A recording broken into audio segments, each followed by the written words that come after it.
दोस्तों, बहुत समय पहले की बात है। एक साधारण सा लड़का था, नाम था रोहित। उम्र करीब 23 साल। बाहर से देखने पर सब ठीक लगता था, लेकिन अंदर ही अंदर वो खुद से बहुत परेशान था। उसने लंबे समय तक मास्टरबेशन किया था। शुरुआत में उसे लगा था कि इसमें कोई नुकसान नहीं है, लेकिन धीरे धीरे उसकी जिंदगी बदलने लगी। शरीर में कमजोरी, चेहरे पर थकान, आंखों में डर, मन में गिल्ट और हर समय एक खालीपन। वो हंसता जरूर था, लेकिन अकेले में खुद से नजर नहीं मिला पाता था। रोहित को सबसे ज्यादा डर इस बात का था कि उसका आत्मविश्वास खत्म हो चुका था।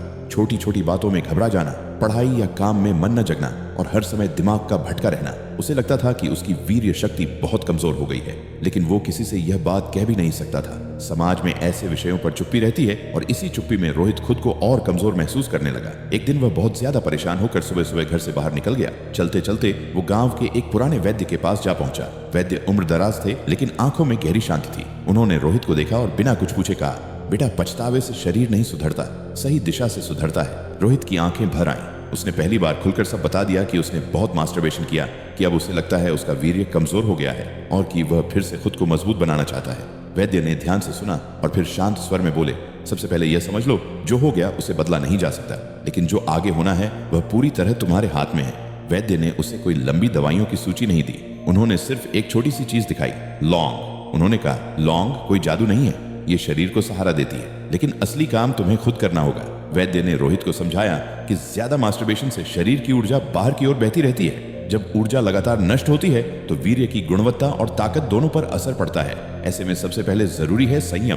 बिना संयम के कोई भी आयुर्वेदिक चीज काम नहीं करती। फिर उन्होंने लौंग का सही तरीका बताया। रात को सोने से पहले एक लौंग पानी में भिगो देना, सुबह उठकर उसे पीसकर गुनगुने दूध में मिलाकर पीना। मात्रा कम रखना, लेकिन नियमित रहना, और सबसे जरूरी मास्टरबेशन पूरी तरह बंद करना। रोहित ने इसे मजाक में नहीं लिया। उसने पहली बार गंभीरता से खुद को बदलने का फैसला किया। शुरुआती दिन बहुत मुश्किल थे। मन बार बार पुरानी आदतों की ओर खींचता, दिमाग बहाने बनाता, एक बार से क्या होगा। लेकिन रोहित ने खुद से कहा, अगर मैं आज नहीं रुका तो कभी नहीं रुक पाऊंगा। पहले हफ्ते में कोई चमत्कार नहीं हुआ, लेकिन उसने महसूस किया कि उसका पाचन थोड़ा बेहतर हो रहा है। पेट हल्का रहता और सुबह उठते समय सिर भारी नहीं लगता। यह छोटा सा बदलाव उसके लिए उम्मीद बन गया। दूसरे हफ्ते में नींद सुधरने लगी। पहले वो देर रात तक बेचैन रहता था, लेकिन अब नींद गहरी होने लगी। मन में जो लगातार अपराध बोध रहता था वह थोड़ा कम हुआ। उसे लगा कि शायद उसका शरीर धीरे धीरे खुद को ठीक करना शुरू कर रहा है। एक महीने के भीतर रोहित ने एक बड़ी बात समझ ली। लौंग ने अकेले कुछ नहीं किया।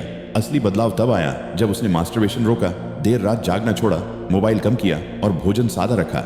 लौंग ने उसके शरीर को बस वह सहारा दिया जिसकी उसे जरूरत थी। धीरे धीरे रोहित का आत्मविश्वास लौटने लगा। आंखों में डर की जगह स्थिरता आने लगी। उसे महसूस हुआ कि वीर्य की शक्ति सिर्फ शरीर तक सीमित नहीं होती। जब वीर्य सुरक्षित रहता है तो दिमाग तेज होता है, सोच साफ होती है और इंसान खुद को कमजोर नहीं समझता।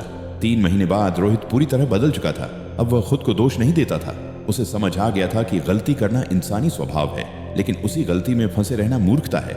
लौंग उसके लिए अब सिर्फ एक मसाला नहीं थी, बल्कि याद दिलाने वाली चीज थी कि उसकी ऊर्जा की कीमत क्या है। एक दिन वो फिर वैद्य के पास गया। वैद्य ने उसे देखकर कहा, अब बताओ लौंग ने क्या किया। रोहित मुस्कुराया और बोला, लौंग ने मुझे रुकना सिखाया, बाकी सब मैंने खुद किया। दोस्तों, इस कहानी का सच बहुत सीधा है। अगर आपने बहुत मास्टरबेशन किया है तो खुद से नफरत करने की जरूरत नहीं है। जरूरत है रुकने की, संयम सीखने की और सही दिशा अपनाने की। लौ वीर्य को सीधे नहीं बढ़ाती, बल्कि शरीर को वो स्थिति देती है जहां वीर्य दोबारा मजबूत हो सकता है।